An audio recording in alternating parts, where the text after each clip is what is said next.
We've been instructed by the animators that they would prefer not to have to reach more than 2.5 feet to get to a puppet. So a number of these pieces are under 2 feet, specifically so that an animator can reach. And where there isn't a 2-foot reach, we sometimes build in trap doors so that they can physically open up a section of the stage, come up, do the animation, close the trap door, and disappear.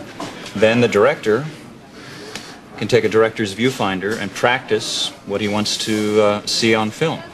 And if the director likes it, then we can actually build this and send it through the paint shop, the model shop, who will do all the detailing, and then it'll end up out on one of our stages.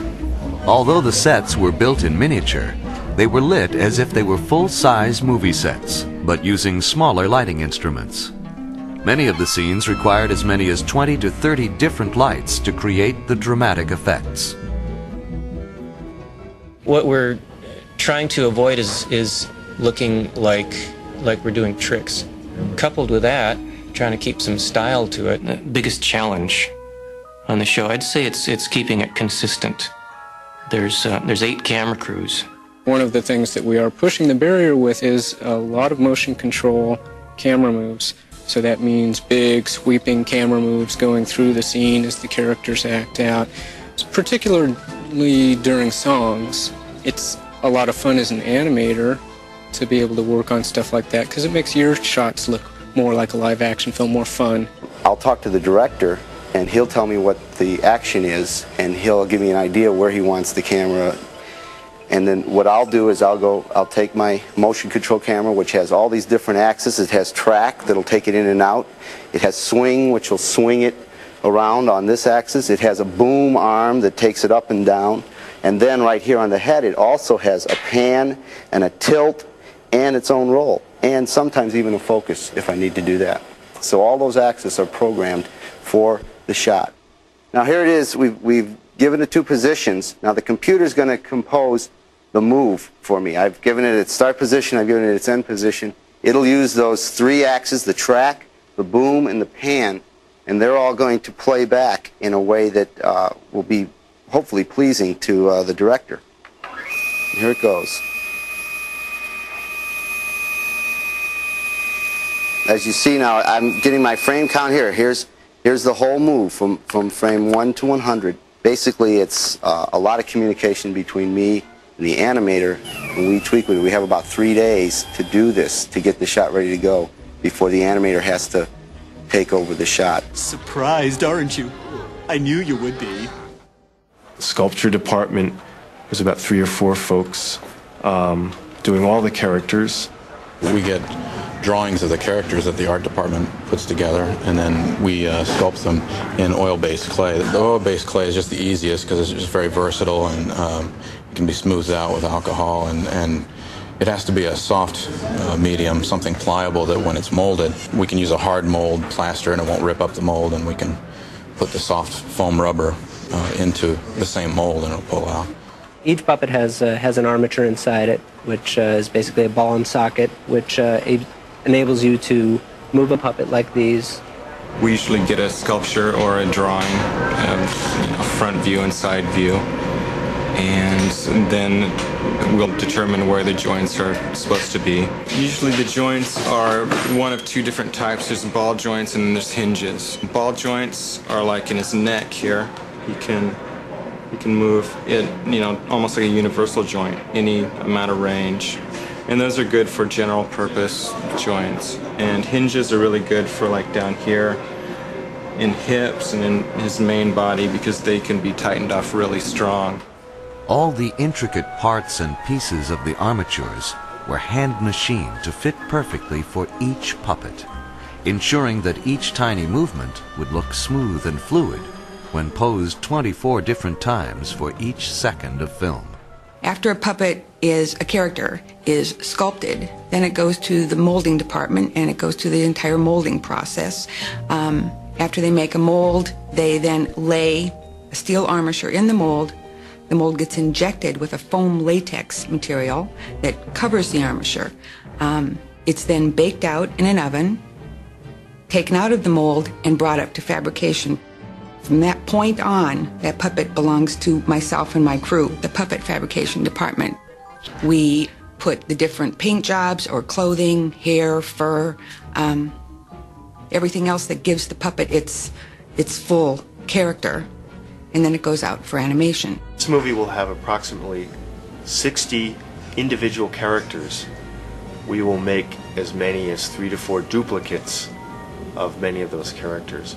So the total number of puppets of this film is closer to 200. We have as many as 20 stages going at once, as many as 15 animators working at once. One animator's working with Jack climbing a tower, and another's working with Jack walking through the woods, and a third's working with Jack singing out in the streets. The Nightmare Before Christmas brings to the screen dazzling stop-motion imagery, unprecedented in its scope and technical achievement. I think just the characters and the feel and the look of them, it pretty much, I think, had to be animation. Here, let me show you. Stop-motion animation is a process whereby we take a puppet like this and we move them a little bit. Take your hand away, take a picture. We move them a little bit more. Take the hand away, take a picture. We repeat that. Picture, picture. We develop the film and we play it back, and without my hand being involved at all, his arm's going to swing around like this. It's a way to bring inanimate objects, objects that aren't alive, to life. To complete just 1 minute of finished film takes an entire week of shooting. It requires, in my opinion, quite an artist and a technician, and that's a hard combination to find.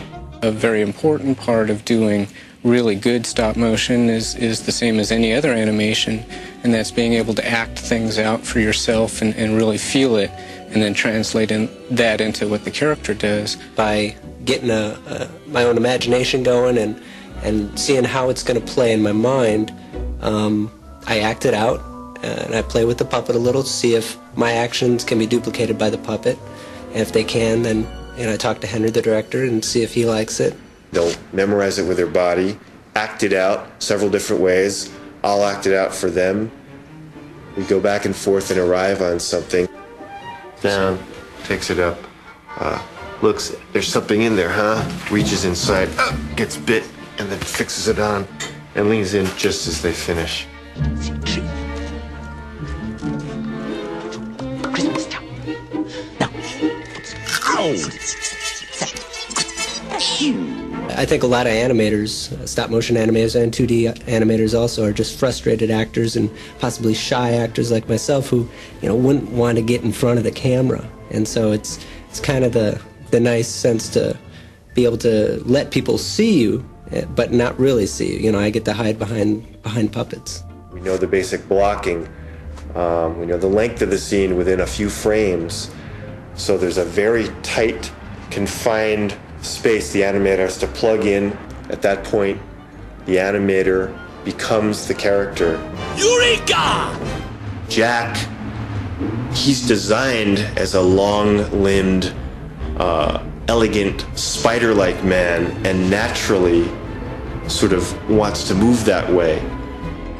We'll go insofar as actually analyzing that stuff frame by frame with a video recorder just to see how things move. We get the move nailed and lighting, and we shoot tests and we put them on loops and see them over and over and comment on virtually everything. We do a series of tests called pop-throughs and run-throughs, and I talk with the director. He'll tell me what he likes, the changes he wants, and then we'll go for the final take. We'll just be testing 3 or 4 times to make sure we like the action. And when the animator and the director feel comfortable with the acting that's going on, the overlapping of action between characters, then it's like, okay, now go for the hero shot. But in 6 days, something might happen, like a light might get jarred or the camera might slip. And when you're playing it back at speed, you're going to notice that. And that sometimes is a shot killer. It's not like a cell animated film where if you have a little problem with a frame, you can go back and erase that line, redraw it, and then rephotograph it. If you have a problem with a frame, you have to rephotograph the entire thing. So you've always got that sort of pressure on top of your head that, you know, while you're in the middle of a 400 frame shot that's taken 10 days to shoot, you know, it's the 9th day and something goes wrong. Ah! There goes Christmas.